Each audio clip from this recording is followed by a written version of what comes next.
Now they want to travel for cheap, right? So they go to, let's say, Jordan or Africa, and they want to travel for cheap. And then they go to someone and then they say to, you know, somebody in Africa who's selling blankets. And then they go to the person selling blankets and they say, how much are the blankets? And then the guy says, well, one blanket is, you know, let's just take South African rand, 200 rand. And then you, as a cocky Westerner who has a giant house at home, says, yeah, that's too much. I want to pay 50, because people tell you, yeah, somebody says 200 and you pay 50 because 200 is a ripoff. But a ripoff for who?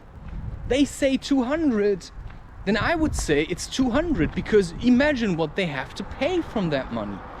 But then you say, yeah, but they don't really keep the money. They give the money to some kind of blanket pimp, right? But you don't know that. And then the people say, yeah, but I have a baby, I have all these kind of things. And then you say, yeah, I don't give you 200, I give you 50. And then you leave there and you feel good about having bought these blankets, but they feel like they sold them undervalued. And that's kind of shit. Because we as Westerners, we come to their country and we want to have a cheap holiday, and we want to live in cheap hostels, but at the cost of creating poor countries so that we can travel 3 times a year. So a better way would be, you go travel, you know, instead of buying blankets for all your family, you buy one blanket. Because you need a blanket. You don't have to bring presents to your family. If your family wants these blankets, then they have to buy them online or they have to travel themselves. Because a blanket cannot just be given as a present. Somebody has to want it themselves. That's how I feel about it.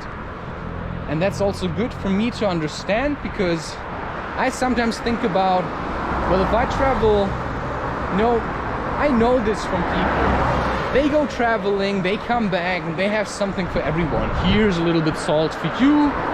Here is a little bit of that for you. Why? Can't you just travel for yourself? Why do you have to come back and shame me with your stupid ass presents? Just keep your presents to yourself, and that's about it. Now, if you're still wondering why I'm hiking here, I'm hiking here because it's the fastest route. This is how Africans travel. They walk on the side of the road because it's, you know, where you can walk the fastest, because it's also straight. There are less obstacles to overcome, and it gets you where you want to be in a fast way. Now, at the moment, I'm not really running because I'm hiking, and this may be less nice for you because I would like to see nice nature. But this isn't about just seeing nice nature. This is about spending time with me and listening to what I have to say. Because when you go travel, you know, you don't have to push down the price. If the hostel says it's 20 whatever, let's say euros a night, then you pay 20 euros a night. You know, this is how I feel about traveling now. And if you go and you look at things that people are selling and you think people are gonna rip me off, well, one reason they're gonna rip you off is because you look rich to them. You should have dressed different. You should have, right, maybe not worn your best clothes, but just clothes that are good for traveling. Clothes that don't mark you as another tourist, but simply clothes that you would also normally wear. Or maybe, yeah, but now we have a bit of a problem, because there are shady areas in Africa. So if you just, let's say you want to travel in South Africa, or let's say you want to travel in Tanzania, you arrive in Dar es Salaam by plane, and you go out and you think, I'm just going to walk to the city center with all my things and I'm gonna buy clothes because Christopher said, you know, I should blend in. Yeah, but what you have to understand is that you don't know the culture. You're not gonna blend in as a white person in the city center, because this is not really where white people go. City centers in South Africa or in Africa are a bit like the jungle. You know, there's panthers walking around in city centers in Africa. Rules, the rule of survival of the fittest. You don't have governments supporting people living on the streets. No. People live on the streets. They fight for their lives every day, and they're willing to kill for that. Just as a panther is willing to kill for his right to live and survive in the jungle. Or a jaguar or a lion is willing to kill so he can survive and maintain his pride of lions. Right? This is roughly how the city centers in Africa are. So when you as a tourist, you go to Africa, they say to you, don't leave the hotel at night. Or they may say to you, this area is okay, right? But don't go there. And then you listen to them. Because there are people that get raped and shot and killed. Because they walk around with their smartwatch. Yeah, and then they walk around in South African cities with their smartphone.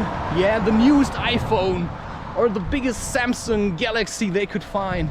And then they walk around, yeah, I'm just in the middle of South Africa. You know, I'm in Joburg. And whoop, somebody stole their phone. Because that's what people do there. They run at you and they steal your phone. They see you walking around calling like this, they'll just snatch the phone from your hands. And please, don't think about running after them. Because they have knives and they won't be alone. And if you follow them into the lion's den, you may as well end up being dead. And you may lose more than your phone. So the smartest way is to never take your phone. To simply go to South Africa with as little valuable stuff as you can manage. You just take whatever trousers you have, you know, take the clothes that you wear in order to work in the garden. Take the clothes that you wear when you wear something that can get dirty. You know, you don't have to walk around in these kind of blue suits or these kind of dungarees, right, that mechanics wear. But you could take them and you could cut off the legs, or maybe you just leave them on and then you simply walk around.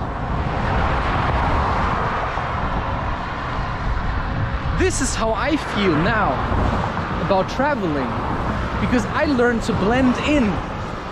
Now, if I would be walking around in Joburg, I probably would not wear this jacket, but it would be alright.